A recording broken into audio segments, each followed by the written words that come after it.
Well, let's talk about the storm that's apparently approaching. Say hi to Virgil, y'all. Now, to explain Virgil as a character, you have to understand his DMC3 counterpart, the one that we get in the original series.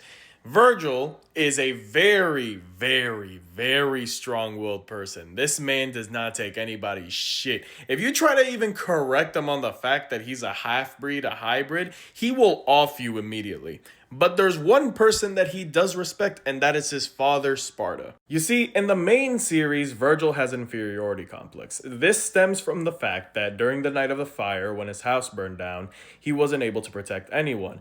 While getting stabbed through the heart by a skeleton monster, it awakened his demon power, but it also awakened something within him, the search for power. Now, this wasn't any average search for power. No, Virgil's search for power was so strong, it was so ingrained into his soul that it became part of his will itself. So, for whoever picked up the Yamato in the future, that being Nero, and unlocked its true power, you would be hearing a voice, and the voice would tell you, I need more power. This search for power led Virgil to finding out about the Tower of Temene the place where Sparta split the human and demon world and split his true power, leaving behind the sword Force Edge.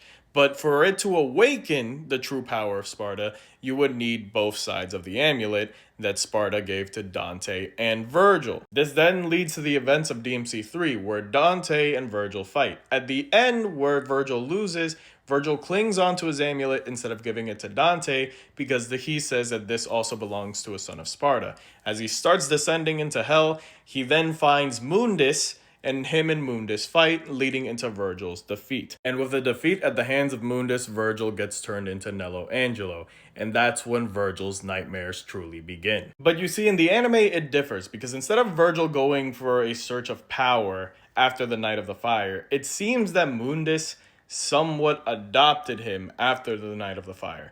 It could be Stockholm Syndrome or it could be something along those lines, but it seems that Virgil is working for Mundus willingly. And because of that, it seems the events of the second season are going to be a little bit more interesting, because instead of Dante going through the DMC2 story with the businessmen, it's going to be Virgil dealing with those same businessmen that Dante had to deal with in the second game, but now in the anime.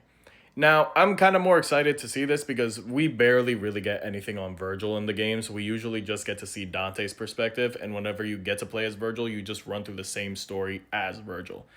But yeah, let me know what you think they're going to do with Virgil's character. I'm pretty interesting on the take that they're going to have of it. But yeah, that's really about it. So yeah.